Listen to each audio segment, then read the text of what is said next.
Dhaka wasn't protesting. Dhaka was warning. Crowds filled the streets, voices crossed borders, and a single name kept coming back again and again. A name that changed everything. Osman Hadi.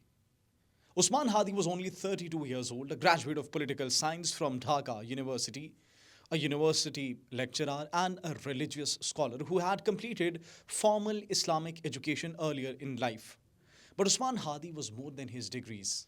He was one of the most visible faces of Inqilab Mancha, a student led movement that became a key voice against the Sheikh Hasina government and later played a role in the formation of the interim administration. During last year's protests, his name became unavoidable.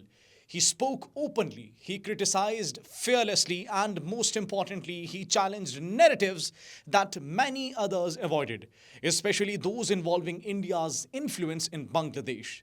Usman Hadi was a vocal critique of what he described as external interference in Bangladesh's political life. In public speeches and online posts, he questioned why Bangladeshi sovereignty repeatedly appeared secondary to regional power politics. In the weeks before the attack, Usman Hadi publicly stated that he was receiving continuous threats. According to his own posts, calls for over more than 30 unknown local and international numbers, warnings of arson, threats against his mother, sister, and wife. He wrote plainly, I know I can be targeted. Days later, he was. After Friday prayers, Usman Hadi stepped out of a mosque in Dhaka. In a crowded area, in broad daylight, masked men on motorcycles opened fire. Moments later, Usman Hadi lay bleeding on the ground. The attackers escaped.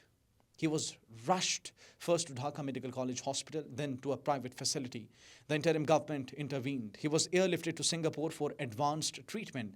The nation waited. Then came the news that changed everything. On December 18, 2025, Sharif Usman Hadi passed away. The interim government announced a one-day state mourning. Flags were lowered. Prayers were held across the country, but on the streets, there was no quiet. There was fury. Media offices were attacked. Buildings were set on fire. Cultural centers were burned. Even the historic house of Sheikh Mujibur Rahman, the founding leader of Bangladesh, was not spared. Bangladesh-India relations entered a new and dangerous phase after Usman Hadi's death. New developments added fuel to an already volatile situation. Supporters and political groups pointed to the fact that days before the shooting, Usman Hadi had shared a map depicting Khalistan as an independent state. For his supporters, this was not a provocation. It was a political statement, but according to Bangladeshi activist circles, this act placed him directly in the crosshairs. Allegations began circulating that the attackers had entered from the Indian side and were exfiltrated after the operation. These claims have been framed by youth groups as part of a broader pattern of transnational repression, allegedly rooted in India's security doctrine, often referred to as offensive defense. It is important to note these are allegations and political claims, not judicial conclusions, but the perception has already taken hold. The controversy widened further when Sikhs for Justice, SFJ, you must have heard about it, and pro-Khalistan groups publicly declared Usman Hadi a Shaheed. They linked his killing to what they describe as a long-standing policy of silencing dissent beyond India's borders. For New Delhi, this was a diplomatic nightmare. A domestic killing had now become an international narrative battle.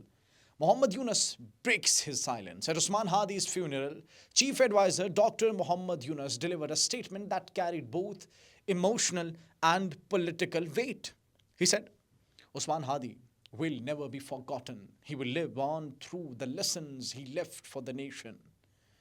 Yunus stressed that Hadi wanted to contest the upcoming election. Silencing him would not derail democracy. Fear and bloodshed would not stop Bangladesh's political transition. He also announced that the state would take responsibility for Hadi's wife and the only child. This was not just a condolence, it was a signal. Even after the burial, tensions escalated. Reports emerged that a mob moved toward the Bangladesh National Parliament, raising new demands and alarming slogans. At the same time, the Sikh for Justice leader Gurpatwant Singh Pannu issued a statement calling for closure of Indian consulates in Bangladesh, and invoking the Siliguri corridor, often called India's chicken neck. Such rhetoric raised fears of further instability. Why this matters beyond Bangladesh? The real question is this. Osman Hadi's death is no longer viewed as an isolated incident. It has become a symbol for youth resistance, a stress test for Bangladesh's interim government, and a diplomatic challenge for India. Bangladesh is moving toward February 2026 elections, but the political environment is deeply fragile. The question now is no longer just who pulled the trigger. The real question is who benefits from this killing and what comes next.